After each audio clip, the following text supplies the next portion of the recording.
কিশোর কিশোরী, তরুণ তরুণী, ছাত্রছাত্রী, নারী পুরুষ, নবীন প্রবীণ, আপনাদের সবাইকে আমার আন্তরিক সালাম ও অভিবাদন। আসসালামু আলাইকুম। আজ আপনাদের সামনে উপস্থিত হয়েছি এক অতি তাৎপর্যপূর্ণ, ঐতিহাসিক ও ভবিষ্যৎ নির্ধারক মুহূর্তে। আর মাত্র একদিন পরেই সারা দেশে অনুষ্ঠিত হবে ত্রয়োদশ জাতীয় সংসদ নির্বাচন এবং তার সাথে জুলাই জাতীয় সনদের উপর গণভোট। সারা জাতির বহু বছরের আকাঙ্ক্ষার দিন। আমি গভীর শ্রদ্ধা ও বিনম্রতার সঙ্গে স্মরণ করছি মহান মুক্তিযুদ্ধ ও জুলাই গণঅভ্যুত্থানের সকল শহীদকে, যাদের রক্তের বিনিময়ে আমরা বাংলাদেশ পেয়েছি এবং স্বৈরাচার বিরোধী দীর্ঘ লড়াই সংগ্রামের সাফল্যের পর আজ আবার গণতান্ত্রিক উত্তরণের যুগ সন্ধিক্ষণে দাঁড়িয়ে আছি। আপামর জনগণের, বিশেষ করে জুলাইয়ের যোদ্ধাদের আত্মত্যাগ ছাড়া এই নির্বাচন, এই গণভোট কোনোটিই সম্ভব হতো না। সমগ্র জাতি তাই তাদের কাছে চিরঋণী। প্রত্যেক জাতির জীবনে এমন কিছু দিন আসে যার তাৎপর্য থাকে সুদূর প্রসারী, যেদিন নির্ধারিত হয় রাষ্ট্রের ভবিষ্যৎ দিক নির্দেশনা, গণতন্ত্রের চরিত্র এবং স্থায়িত্ব ও আগামী প্রজন্মের ভাগ্য। আগামী পরশু ঠিক তেমনি একটা দিন, যেদিন দুটি ভোট অনুষ্ঠিত হতে যাচ্ছে। আমরা সবাই মিলে নতুন সরকার গঠনের নির্বাচন করব এবং পাশাপাশি গণভোটের মাধ্যমে আমাদের প্রাণপ্রিয় বাংলাদেশ রাষ্ট্রের ভবিষ্যৎ কাঠামো নির্ধারণ করব। ইতিমধ্যে আনুষ্ঠানিক নির্বাচনী প্রচার প্রচারণা শেষ হয়ে গেছে। এখন আমাদের সবার সিদ্ধান্ত নেওয়ার পালা। এই মুহূর্তে রাষ্ট্রের দায়িত্বপ্রাপ্ত একজন নাগরিক হিসেবে আপনাদের সঙ্গে কিছু গুরুত্বপূর্ণ কথা ভাগ করে নেওয়াকে আমি আমার নৈতিক ও সাংবিধানিক দায়িত্ব মনে করছি। প্রথমেই গভীর সন্তোষ ও কৃতজ্ঞতার সঙ্গে উল্লেখ করতে চাই, এবারের নির্বাচনকে ঘিরে সার্বিক প্রচার প্রচারণা পূর্ববর্তী যে কোনো নির্বাচনের তুলনায় উল্লেখযোগ্যভাবে শান্তিপূর্ণ হয়েছে। মত আদর্শের পার্থক্য থাকা সত্ত্বেও রাজনৈতিক দলগুলো সংযম দেখিয়েছে। প্রার্থীরা দায়িত্বশীল আচরণ করেছেন এবং সাধারণ মানুষ সচেতন থেকেছেন। এই পরিবেশ হঠাৎ করে তৈরি হয়নি, এটি সম্মিলিত সংখ্যক রাজনৈতিক দলের অংশগ্রহণ। স্বতন্ত্র সহ মোট প্রার্থীর সংখ্যা 2000-এরও বেশি। আগের জাতীয় নির্বাচনগুলোতে এর চেয়ে বেশি প্রার্থী প্রায় কখনোই দেখা যায়নি।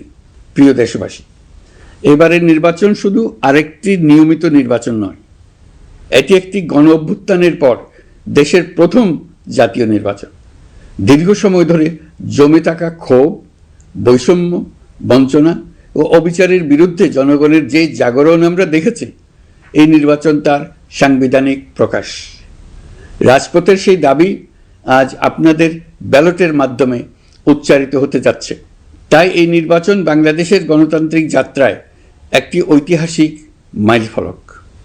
এই নির্বাচনের মাধ্যমে আমরা শুধু জনপ্রতিনিধি নির্বাচন করছি না, একই সাথে আমরা সিদ্ধান্ত নিচ্ছি বাংলাদেশ কোন পথে এগোবে।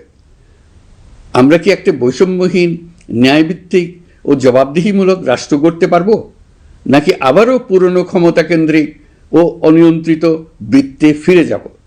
এই প্রশ্নের উত্তর দেবে গণভোট।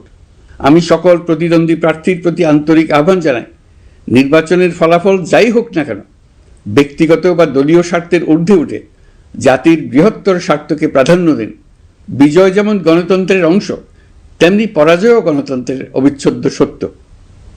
নির্বাচনের পর সবাই মিলে একটি নতুন, ন্যায়ভিত্তিক, গণতান্ত্রিক ও অন্তর্ভুক্তিমূলক বাংলাদেশ গড়ার কাজে আত্মনিয়োগ করুন। প্রিয় দেশবাসী, আজ আমি বিশেষভাবে কথা বলতে চাই আমাদের তরুণ ভোটার ও নারী ভোটারদের সঙ্গে। আপনারাই সেই প্রজন্ম যারা গত 17 বছর ধরে ভোটাধিকার থাকা সত্ত্বেও ভোট দিতে পারেননি। আপনারা বড় হয়েছেন এমন এক বাস্তবতায় যেখানে ভোটের মুখোশ ছিল কিন্তু ভোট ছিল না, ব্যালট ছিল কিন্তু ভোটার ছিল না। এই দীর্ঘ সময়ের বঞ্চনা ও অবদমনের সবচেয়ে বড় মূল্য জাতিকে প্রতিদিন দিতে হয়েছে। তবু আপনারা আশা ছাড়েননি, অন্যায়ের সামনে মাথা নত করেননি। আন্দোলনে, প্রতিবাদে, চিন্তায় ও স্বপ্নে আপনারা একটি নতুন বাংলাদেশের আকাঙ্ক্ষা লালন করেছেন। আজ জুলাই গণ অভ্যুত্থানের মাধ্যমে ইতিহাসের গতিপথ বদলানোর সেই দিনটি এসেছে। বিশেষ করে আমাদের নারীরা মুক্তিযুদ্ধ থেকে শুরু করে বাংলাদেশের সবকটি গণ আন্দোলন, পরিবার থেকে রাষ্ট্র, সবখানেই শক্তি হয়ে দাঁড়িয়েছেন। নারীরাই ছিল জুলাই গণ অভ্যুত্থানের সম্মুখ সারির যোদ্ধা। নারীরাই এই দেশের অর্থনীতির অন্যতম চালিকা শক্তি। বৈদেশিক মুদ্রা আয়ের শক্ত ভিত, ক্ষুদ্র ঋণ, কুটির শিল্প, নারী উদ্যোক্তা, এই শব্দগুলোর পেছনে আছে পরিবর্তনের গল্প, পরিবার ও সমাজে স্বাবলম্বী হবার গল্প। আপনারা ঘরে, রাজপথে সমানভাবে সংগ্রাম করেছেন, সন্তানদের ভবিষ্যৎ আগলে রেখেছেন, সমাজকে টিকিয়ে রেখেছেন, অথচ রাষ্ট্রীয় সিদ্ধান্তে নিজেদের মত প্রকাশের সুযোগ থেকে দীর্ঘদিন বঞ্চিত হয়েছেন। এই নির্বাচন আপনাদের জন্য এক নতুন সূচনা। আর আমাদের তরুণরা, যাদের স্বপ্ন, মেধা ও শক্তি আগামী বাংলাদেশের ভিত্তি, এই ভোট আপনাদের প্রথম সত্যিকারের রাজনৈতিক উচ্চারণ। তাই আমি আপনাদের কাছে অনুরোধ নয়, দাবি জানাচ্ছি, ভয়কে পেছনে রেখে সাহসকে সামনে এনে ভোট কেন্দ্রে যান। আপনার একটি ভোট শুধু একটি সরকার নির্বাচন করবে না, এটি 17 বছরের নীরবতার জবাব দেবে, বাধাহীন ফেসিবাদের জবাব দেবে, জাতিকে নতুনভাবে গঠিত করবে এবং প্রমাণ করবে এই দেশ তার তরুণ ও নারী এবং সংগ্রামী জনতার কণ্ঠ আর কোনো দিন হারাতে দেবে না। প্রিয় নাগরিকবৃন্দ, নির্বাচন অবাধ, সুষ্ঠু, নিরপেক্ষ ও শান্তিপূর্ণ করতে সরকার সর্বোচ্চ প্রস্তুতি গ্রহণ করেছে। এবার রেকর্ড সংখ্যক আইনশৃঙ্খলা বাহিনীর সদস্য মোতায়েন করা হয়েছে। পাশাপাশি ম্যাজিস্ট্রেসি ক্ষমতা সম্পন্ন সশস্ত্র বাহিনীর সদস্যদেরও ব্যাপকভাবে দায়িত্বে রাখা হয়েছে, যাতে যে কোনো ধরনের বিশৃঙ্খলা বা সহিংসতা দ্রুত ও কঠোরভাবে প্রতিহত করা যায়। আমি গভীরভাবে বিশ্বাস করি, তারা সকলেই ঈমান, দেশপ্রেম ও কর্তব্যনিষ্ঠায় উজ্জীবিত হয়ে তাদের উপর অর্পিত মহান দায়িত্ব সুষ্ঠু ও সুচারুরূপে পালন করবেন। প্রযুক্তির সর্বোচ্চ ব্যবহার নিশ্চিত করতে প্রথমবারের মতো সারা দেশে ব্যাপক পরিসরে সিসি ক্যামেরা স্থাপন করা হয়েছে। ভোট কেন্দ্রে দায়িত্বরত কর্মকর্তারা শরীরের সাথে সেটে রাখা ক্যামেরা ব্যবহার করছেন। নিরাপত্তা ও নজরদারিতে ড্রোন ও ডগ স্কোয়াড ব্যবহারের ব্যবস্থাও রাখা হয়েছে। এসব ব্যবস্থার একমাত্র লক্ষ্য, ভোটাররা যেন নির্ভয়ে, নিশ্চিন্তে ও সম্মানের সঙ্গে তাদের ভোটাধিকার প্রয়োগ করতে পারেন। এই নির্বাচনকে আরও অন্তর্ভুক্তিমূলক করার জন্য আমরা কিছু ঐতিহাসিক পদক্ষেপ গ্রহণ করেছি। প্রথমবারের মতো প্রবাসী বাংলাদেশিদের ভোটাধিকার প্রয়োগের সুযোগ সৃষ্টি করা হয়েছে। বিশ্বের বিভিন্ন প্রান্তে বসবাসকারী আমাদের ভাই বোনেরা দেশের ভবিষ্যৎ নির্ধারণে অংশগ্রহণ করতে পারছেন। এটি আমাদের গণতন্ত্রের পরিসরকে আরও বিস্তৃত করেছে। আমাদের এই নতুন অভিজ্ঞতা অন্যান্য দেশে প্রচলনের জন্য ইতিমধ্যে কয়েকটি দেশ আগ্রহ প্রকাশ করেছে এবং আমাদের অভিজ্ঞতার প্রতিটি ধাপ তারা পর্যবেক্ষণ করছে। একই সঙ্গে দেশে অবস্থানরত সরকারি কাজে নিয়োজিত ব্যক্তি, আইনশৃঙ্খলা বাহিনীর সদস্য এবং আইনি হেফাজতে বা কারাগারে থাকা যোগ্য নাগরিকদের জন্য পোস্টাল ব্যালটের মাধ্যমে ভোট প্রদানের সুযোগ দেওয়া হয়েছে। এটি প্রমাণ করে রাষ্ট্র কাউকে বাদ দিয়ে নয়, সবাইকে সঙ্গে নিয়েই এগোতে চায়। ভোটাধিকার কারো দয়া নয়, এটা আমাদের সংবিধান প্রদত্ত মৌলিক অধিকার। এই অধিকার প্রয়োগের মাধ্যমেই আমরা ঠিক করি আমাদের ভবিষ্যৎ কোন পথে যাবে। একটি অবাধ ও সুষ্ঠু অংশগ্রহণমূলক নির্বাচন নিশ্চিত করা শুধু সরকারের দায়িত্ব নয়, এটি রাষ্ট্রের প্রতিটি নাগরিকের দায়িত্ব। রাজনৈতিক দলগুলোর প্রতি আমি অত্যন্ত স্পষ্টভাবে বলতে চাই, আপনারা দলের কেন্দ্র থেকে তৃণমূল পর্যন্ত সর্বস্তরের নেতাকর্মীদের দায়িত্বহীনভাবে নির্দেশ দিন যেন কেউ কোনো ধরনের বিশৃঙ্খলা, সহিংসতা, ভয়ভীতি প্রদর্শন, কেন্দ্র দখল, ভোটে প্রভাব বিস্তার করা কিংবা উস্কানিমূলক কর্মকাণ্ডে জড়িত না হয়। কেউ যেন সোশ্যাল মিডিয়াতে বা অন্য কোনোভাবে গুজব না ছড়ায়। রাষ্ট্র কোনোভাবেই এই ধরনের আচরণ সহ্য করবে না। ইতিহাস আমাদের শিক্ষা দেয়, একটি ত্রুটিপূর্ণ, প্রশ্নবিদ্ধ বা সহিংসতাপূর্ণ নির্বাচন শেষ পর্যন্ত কারো জন্যই মঙ্গল বয়ে আনে না, বরং দেশের সর্বনাশ ডেকে আনে। যারা জনগণের মতামত উপেক্ষা করে শক্তি ও অনিয়মের মাধ্যমে ক্ষমতায় থাকতে চেয়েছে, তারা সবাই শেষ পর্যন্ত জনগণের আদালতে কঠিন জবাবদিহিতার মুখোমুখি হয়েছে। প্রিয় দেশবাসী, নির্বাচনী প্রক্রিয়া শুরু হওয়ার পর থেকেই আমরা লক্ষ্য করছি একটি চিহ্নিত মহল পরিকল্পিতভাবে গুজব ও অপতথ্য ছড়িয়ে নাগরিকদের মনে সন্দেহ, ভয় ও বিভ্রান্তি সৃষ্টি করার চেষ্টা করছে। তাদের উদ্দেশ্য একটাই, নির্বাচনের শান্তিপূর্ণ পরিবেশ নষ্ট করা, জনগণের আস্থাকে দুর্বল করা। আমি আপনাদেরকে অনুরোধ করছি, সতর্ক থাকুন, দায়িত্বশীল থাকুন, যাচাই না করে কোনো তথ্য শেয়ার করবেন না। গুজবের বিরুদ্ধে সবচেয়ে বড় অস্ত্র হলো সচেতনতা ও সত্য। নির্বাচন নিয়ে যারা বিগত মাসগুলোতে উদ্দেশ্যমূলকভাবে সংশয়, সন্দেহ সৃষ্টি করেছিল, তারা সম্পূর্ণভাবে ভুল প্রমাণিত হয়েছে। জনগণকে বিভ্রান্ত করতে তারা চূড়ান্তভাবে ব্যর্থ হয়েছে। আপনারা সকল প্রকার অপপ্রচার থেকে নিজেদের মুক্ত রাখুন। তথ্য যাচাইয়ের জন্য সরকারের সঙ্গে সার্বক্ষণিক যোগাযোগ রাখুন। নির্বাচন বন্ধু হটলাইন 333 এতে ফোন করে সঠিক খবর জেনে নিন। এখন নতুন করে অপপ্রচার চালানো হচ্ছে যে বর্তমান অন্তর্বর্তী সরকার নাকি নির্বাচিত জনপ্রতিনিধিদের কাছে দায়িত্ব হস্তান্তর করবে না। এটা সম্পূর্ণ ভিত্তিহীন ও পরিকল্পিত অপপ্রচার, যার একমাত্র উদ্দেশ্য হলো আমাদের গণতান্ত্রিক উত্তরণে বিঘ্ন সৃষ্টি করা। আপনারা নিশ্চিত থাকুন, নির্বাচনে বিজয়ী জনপ্রতিনিধিদের কাছে দ্রুততম সময়ে ক্ষমতা হস্তান্তর করে অন্তর্বর্তীকালীন সরকার তার দায়িত্ব সমাপ্ত করবে।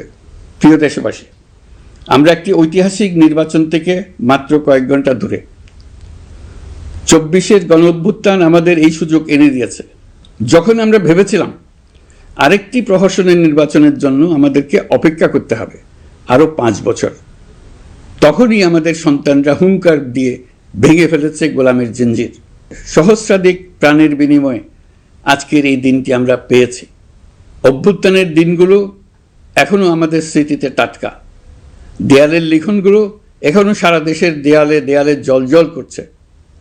দেয়ালে দেয়ালে স্কুল, কলেজ, মাদ্রাসা, বিশ্ববিদ্যালয়ের শিক্ষার্থীরা গ্রাফিতির মাধ্যমে লিখেছিল তাদের মনের কথাগুলো। সেখানে তারা বলেছে পরিবর্তনের কথা, সংস্কারের কথা। জুলাই সনদ কোনো দলের একক ইশতেহার নয়। দীর্ঘ 9 মাস 30টিরও বেশি রাজনৈতিক দলের সাথে আলোচনা করে জাতীয় ঐক্যমত্য কমিশন জুলাই জাতীয় সনদ প্রস্তুত করেছে। এই আলোচনায় অনেক প্রস্তাবের পক্ষে বিপক্ষে দীর্ঘ মতবিনিময় শেষে রাজনৈতিক দলগুলো এতে স্বাক্ষর করেছে। এই সনদ জাতির ভবিষ্যৎ পথ চলার এক ঐতিহাসিক দলিল, গণঅভ্যুত্থানের চেতনা, জনগণের দীর্ঘদিনের আকাঙ্ক্ষা এবং ভবিষ্যৎ রাষ্ট্র ব্যবস্থার একটি সুস্পষ্ট দিক নির্দেশনা। এই সনদের মাধ্যমে আমরা সংস্কারসমূহ বাস্তবায়নের অঙ্গীকার করেছি। তবে রাজনৈতিক স্থিতিশীলতা, বিশ্বাসযোগ্য ও অংশগ্রহণমূলক নির্বাচন, শাসন ব্যবস্থায় জবাবদিহিতা, অর্থনৈতিক পুনর্গঠন এবং সমাজে সম অধিকার নিশ্চিতকরণ, এসবের সফল বাস্তবায়ন এককভাবে রাষ্ট্রযন্ত্রের মাধ্যমে সম্ভব নয়। এর জন্য সবচেয়ে বেশি প্রয়োজন জনগণের সক্রিয় অংশগ্রহণ ও মতামত। কারণ একটি জাতীয় রূপান্তর কখনোই একক সিদ্ধান্তে বা একক শাসনের মাধ্যমে টেকসই হয় না। জনগণই রাষ্ট্রের প্রকৃত শক্তি।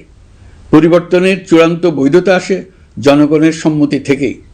তাই দেশের ভবিষ্যৎ দিক নির্দেশনা নির্ধারণে জনগণকে সরাসরি সিদ্ধান্ত গ্রহণের সুযোগ দেওয়াই হলো গণতান্ত্রিক পথের মূল ভিত্তি। এই লক্ষ্যেই আমরা গণভোটের আয়োজন করেছি, যাতে দেশের ভবিষ্যৎ সংস্কার দিশা নির্ধারণে জনগণ সরাসরি নিজেদের মত প্রকাশ করতে পারেন। এই গণভোট বাংলাদেশের ইতিহাসে একটি নতুন মাইলফলক হয়ে থাকবে। এখানে আপনার প্রতিটি ভোট আগামী দিনের রাষ্ট্র ব্যবস্থার ভিত্তি রচনা করবে। এর প্রভাব থাকবে বহু প্রজন্ম জুড়ে। এই ভোটের মাধ্যমেই আপনারা জানিয়ে দেবেন আপনারা জুলাই সনদের প্রস্তাবিত সংস্কার কাঠামোকে এগিয়ে নিতে চান কিনা। আপনাদের সিদ্ধান্তে নির্ধারণ করবে রাষ্ট্র কোন পথে অগ্রসর হবে, শাসন ব্যবস্থা কোন কাঠামোয় গড়ে উঠবে এবং একটি নতুন বাংলাদেশ কিভাবে তার গণতান্ত্রিক ও মানবিক রূপ লাভ করবে। এই গণভোটে আপনার একটি ভোট শুধু একটি কাগজে দেওয়া সিল নয়, এটি আপনার সন্তানের ভবিষ্যৎ আপনার পরিবারের নিরাপত্তা এবং দেশের আগামী দিনের দিক নির্দেশনা নির্ধারণ করবে। আজ আপনি যে সিদ্ধান্ত নেবেন তার প্রভাব পড়বে শিক্ষা, কর্মসংস্থান, ন্যায় বিচার, গণতন্ত্র এবং রাষ্ট্র পরিচালনার প্রতিটি স্তরে। এটি এমন একটি মুহূর্ত যেখানে নাগরিক হিসেবে আপনার দায়িত্ব ও অধিকার এক বিন্দুতে এসে মিলিত হয়েছে। আমি তাই আপনাদের সবাইকে এই গণভোটে সক্রিয়ভাবে অংশগ্রহণ করার জন্য আহ্বান জানাচ্ছি। অবশ্যই ভোট দেন, নিজের ভবিষ্যৎ নিজে নিশ্চিত করুন। আসুন আমরা সবাই মিলে দায়িত্বশীলতা, সচেতনতা ও শান্তিপূর্ণ অংশগ্রহণের মাধ্যমে এই ঐতিহাসিক মুহূর্তকে সফল করে তুলি। ভয় নয়, আশা নিয়ে, উদাসীনতা নয়, দায়িত্ববোধ নিয়ে, বিভক্তি নয়, ঐক্যের শক্তি নিয়ে আমরা ভোট কেন্দ্রে যাব। একটি অবাধ, সুষ্ঠু ও বিশ্বাসযোগ্য গণভোটের মাধ্যমে আমরা প্রমাণ করব বাংলাদেশের জনগণ নিজেদের ভবিষ্যৎ নিজেরাই নির্ধারণ করতে জানে। আপনার ভোটেই রচিত হবে গৌরবময় আগামী বাংলাদেশের ইতিহাস। প্রিয় দেশবাসী, নির্বাচন হয়ে গেলে নির্বাচিত সরকার দ্রুত দায়িত্ব গ্রহণ করবে। তার সঙ্গে শেষ হবে অন্তর্বর্তী সরকারের দায়িত্ব। আমরা অত্যন্ত আনন্দের সঙ্গে এবং গৌরবের সঙ্গে নবনির্বাচিত সরকারের কাছে দায়িত্ব অর্পণ করে তাদের সর্বাঙ্গীন সাফল্য কামনা করে বিদায় নিয়ে নিজ নিজ কাজে ফিরে যাব। আমরা এই শুভ মুহূর্তের জন্য অধীর আগ্রহে অপেক্ষা করছি। প্রিয় দেশবাসী, আপনারা দলে দলে সপরিবারে উৎসবমুখর পরিবেশে ভোট কেন্দ্রে উপস্থিত হয়ে দ্বিধাহীন চিত্তে আপনার ভোটাধিকার প্রয়োগ করুন। আপনার মূল্যবান ভোট দিয়ে নতুন বাংলাদেশ গড়ার দরজা খুলে দিন। দেশের চাবি আপনার হাতে, সেই চাবিটি সঠিকভাবে ব্যবহার করুন। আল্লাহ আমাদের সঠিক পথে পরিচালিত করুন। এবারের ভোটের দিন হোক নতুন বাংলাদেশের জন্মদিন। আল্লাহ আমাদের তৌফিক দেন। প্রিয় দেশবাসী, আসুন উৎসবমুখর নির্বাচন বাস্তবে রূপায়িত করে এই দিনটিকে ইতিহাসের স্মরণীয় দিন হিসেবে প্রতিষ্ঠিত করে রাখি। সবাইকে আন্তরিক ধন্যবাদ।